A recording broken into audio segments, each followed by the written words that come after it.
Well, hello everyone. I'm so excited to get this going. Our first 8th grade math weekly preview video for the content that you'll teach in your math classes the week of September 19th through the 23rd. How exciting that your students get to learn from you this beautiful subject of mathematics. And so let me just introduce myself first. My name is Ryan Castle. I am the K through 12 math coordinator here in Mesquite ISD, and I'm so happy to be able to help you walk into your PLCs the week of September 12th, knowing something about the content. And so what we're going to do in this video is we're going to look at the TEKS that you'll cover the week of September 19th. We'll look at some of the STAR released questions for those TEKS and give you an idea of how we would teach this to a student so that your students will be successful and reach mastery on these TEKS by the end of the week. So I'm really glad that you're with us, and I hope that you'll find this video very helpful.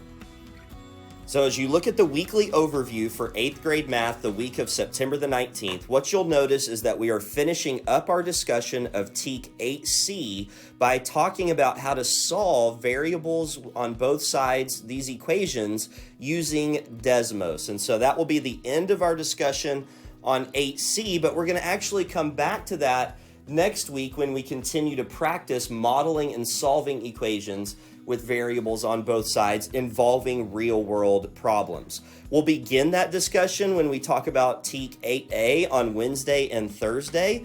8A is where you have to write an equation when you are given a word problem. So you're given a word problem and then you are asked to write an equation that relates to that real-world problem. TEK 8B is the opposite of that. You are going to be given an equation and then asked to write a real-world problem. Notice the frequency of these TEKS on the STAR test, that 8C is a readiness standard, and so it has been tested 10 times in the last 5 years, which is 2 times every year. 8A is a supporting standard, but it shows up every year on the STAR test, or at least it has for the last 5 years. And then 8B is also a fairly high frequency TEK. It has shown up 3 times in the previous 5 years. So as we dive into TEK 8C, we're going to look at this STAR released question. What value of x makes this equation true? While it's our hope that some of our students would be able to solve this equation by hand, it's also our hope that every one of our students would be able to get this question correct because they are able to successfully leverage Desmos in order to solve the equation. Last week, you taught your students how to identify the values of x and y from intersections of 2 linear equations. That was TEK 9A. We're going to use that skill along with Desmos in order to help us answer this question.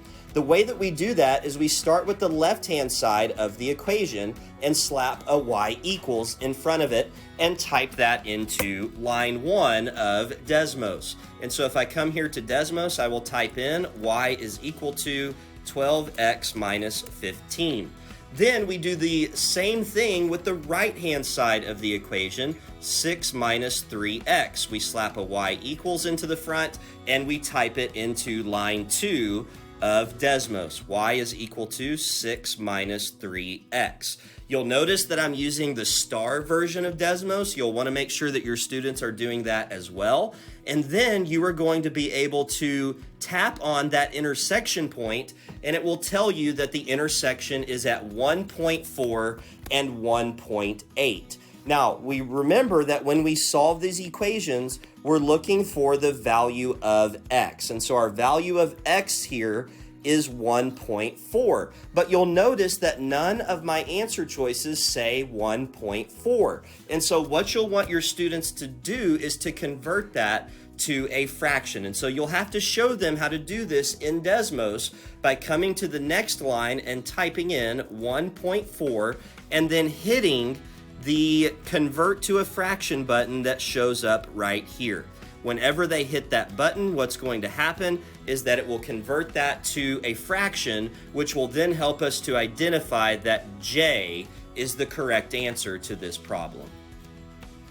On Tuesday of this week, you'll continue working with 8C, but you'll do it in the context of geometric type problems like this released item. It says a rectangle's perimeter and its area have the same numerical value. The width of the rectangle is 3 units. What is the length of the rectangle in units? This problem is going to require our students to model a one variable equation and then solve that equation. And so the best thing to do here is to have them draw a picture. We have a rectangle in this case, and so I'm going to draw a rectangle. It tells me that the width of this rectangle is 3 units, and so I'm going to put a 3 here where the width is, and it wants to know what is the length of this rectangle. I'm going to call my length X, but you could have your students call it something else if they wanted to use a different variable. What it tells me is that the perimeter of this rectangle is the same as its area. And so if I remember that rectangles have the same opposite sides in length, then that's going to help me find out what the perimeter and the area are. The perimeter is just going to be all of the sides added up, and so that will be 3 plus 3 plus x plus x, and then the area is going to be the length times the width, and so that is going to be 3 times x, or just 3x. Then, because these two things have the same numerical value, we want to set them equal to each other. And so we have 3 plus x is equal to 3x.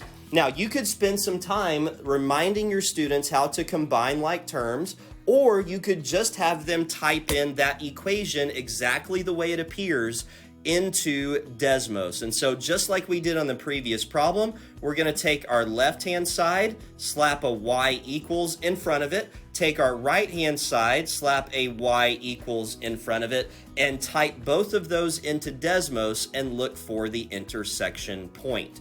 And so we will have y is equal to 3 plus x, and in line 2, we will have y equals 3x.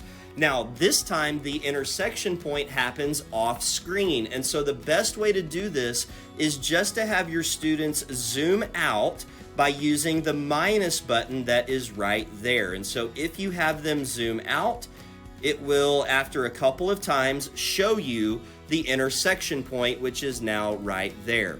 Clicking on that will tell us what our answer is, as long as we remember that the x value is what we are looking for. And so in this case, our intersection is 6, 18, but because we are looking for x, or the length in this case, we are interested in just the 6. And so the correct answer to this griddable question, this text entry question, would be 6. As we move into Wednesday of this week, we'll begin talking about TEK 8A, which is where students will have to write an equation given a real-world problem. And so if you look at this released item, we have Jerry has a new job. He earns a salary. Victoria also has a new job, and she earns a salary. And so we have two situations involving two different people, Jerry and Victoria. And so what we would want students to do is write down some information from the problem just to organize the information. What it says about Jerry is that he earns a salary of $45,000. Then it goes on to say about Jerry that he will receive a salary increase of $2,500 per year. And so that per year means that it's going to happen for every year that we have Jerry employed. And so we're going to, in our equation for Jerry, have somewhere a 2,500x. So that's my information for Jerry, and then I can move on to Victoria. For Victoria, we have that she also has a new job. She earns a salary of $54,000, and so for her, we're going to have a $54,000. She, Victoria, is going to receive a salary increase of $1,500 per year. And so again, that per means that it's going to happen every single year. And so we'll have a 1,500x somewhere in our equation for Victoria. I would highly recommend color coding this as you have the students dissect these problems, and as you model this for students, we want them to be able to differentiate between the various forms of information that they're going to be given in this problem. And so if we go through these answer choices one by one, looking at F, we have 45,000x plus 2,500x. You'll notice that all of these have an x on them. But remember that the 45,000 and the 54,000, those were salaries that did not change. And so those were the initial salaries. They should not have an X on them. And so letter F will not be correct. If we look at letter G, what we notice is that they have the X on the 45,000, which was the initial salary, and they do not have an X on the increase in salary. And so therefore G is also going to be incorrect. We come to H, we notice that this does have the correct left-hand side for Jerry. It has the 45,000, it has the 2,500. That matched up with our notes about Jerry. And it also has the same information for Victoria. And so I noticed that H is going to be the correct answer there. And so as you go through the answer choices, as you're looking at these star-released questions, look for common misconceptions that students could fall into, and then address those in your planning and in your instruction, because you want to show students where the common misconceptions are so that they can be sure to avoid those when they are answering questions. Here is another example that's very similar to the last one. We have two 8th grade classes that are selling raffle tickets to raise money. One of those classes is selling tickets for $2.50 each, and they have already raised $350. So for class number 1, the $350 is going to remain constant. It's going to stay the same. It's the initial amount of money that was raised by that class.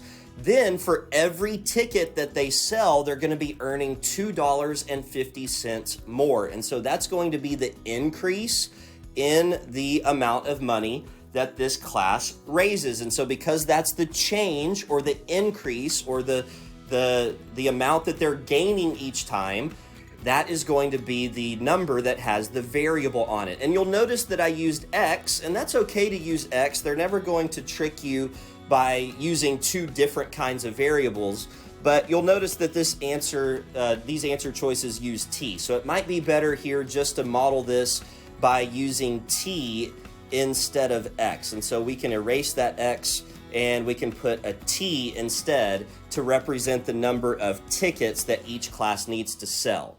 For class number 2, we notice very similar information. And so in this case, for class number 2, they are selling tickets for $3 each, and they've already raised $225. So we would want to tell our students that $225 is staying the same. It's not changing, and so it should not have a variable on it. And the $3 is what is causing the change in the amount of money that we're raising, and so that is going to have the variable on it because it's forcing our amount of money to increase for every ticket that we sell. And so if we look at our answer choices, the one that we're after here is letter C, because you'll notice that letter C has our 250T plus our 350 for class 1, and it has our 3T, which was here for class 2, plus our initial amount of 225. And so letter C is going to be the correct answer here. Notice that not here is an answer. That's a popular answer choice for students that just don't know how to even start the problem. And so you'll want to try to give your students on-ramps to this question so that they are able to answer it. And writing down the information and having them sort it into the two different categories is a really helpful way for students to be able to see how to set up these equations. On Friday, as you dig into TEK 8B, you're going to have students writing corresponding real-world problems whenever they are given an equation that has variables on both sides. If you look at example 1, we're going to scaffold this for the students so that they're just filling in blanks at the beginning, and then they will eventually graduate up to analyzing 4 paragraphs of word problems in order to determine which one fits their equation. And so if we look at this equation in this example from the notes, we have 20x plus 25 on the left-hand side. The 20x means that we're going to be multiplying whatever the variable represents by 20 and then adding 25 to that amount. On the right-hand side, we're going to be multiplying 45 by whatever the variable represents, and then not be adding anything to it in that particular scenario. And so if we look at the way that we've scaffolded this for students in example 1, we see that Justin earns blank dollars per hour plus a bonus of blank dollars. And so what we would hope is that students recognize that right here is where we have our plus a bonus, and that bonus must be 25, because that's what we're adding to the 20x. And then the 20x would give us our dollar amount that he's earning per hour. And so 20 is going to be the amount that he's earning per hour, where x represents the number of hours that Justin works. For the right-hand side of this equation, all we have is the 45 times x. So again, if x is representing hours, then the 45 is going to be the amount that Monica earns per hour, with no bonus because nothing is being added to this right-hand side. So we shouldn't be adding anything to our 45 times our variable. What is x? Well, in this case, we've talked about x representing hours, and so this will be the hours that Justin would have to work to have the blank pay as Monica. Well, because this is an equation, we need to have this being the same pay as Monica. Later on in the grading period, you're going to be talking about inequalities, and so that's why it's important that you emphasize here that this is the same because of the equal sign. Later on, when it's in an inequality, you'll have to talk about more or less, and so right now we're just focusing on equations, which means that everything is going to be the same. By the end of the class period, we want our students to be analyzing 4-word problems to see which one best represents the equation they're given in the problem. And let's be honest, these questions can be intimidating for students because of the number of words that they have to read. But if you try to break it into chunks, it can make things go easier. And if you have them analyze each side of the equation, they may be able to eliminate answers before they actually read the entire answer choice. And so if we look at this question, we have two sides of the equation, 7x plus 1 and 10x. And so what I notice is that I'm going to be multiplying my variable by 7 and then adding 1 to it for the left-hand side. And so if we just start with letter F and start analyzing, we see that Brody ran at a constant rate of 7 miles per hour in a race. Well, that's going to be my 7x, but so far it hasn't said anything about adding 1. If we keep reading, it says that Candace ran at a constant rate of 10 miles per hour, that would be my 10x, and started 1 mile in front of the starting point. Well, that is telling me to add 1 to the 10x, not to the 7x. And so that is going to eliminate letter F as a possibility for this particular question. Letter G is talking about Brody playing a game where he scored 8 points per hour. Well, that cannot be correct because 8 would not be multiplied by the number of hours in either of our two sides of this equation. We have a 7x and we have a 10x. We do not have an 8x. And so I'm able to eliminate that answer choice almost immediately. Letter H is a very tricky answer choice. It says that Brody went to 2 different amusement parks. The park charged $7 per hour and gave a 1% discount for showing a student ID.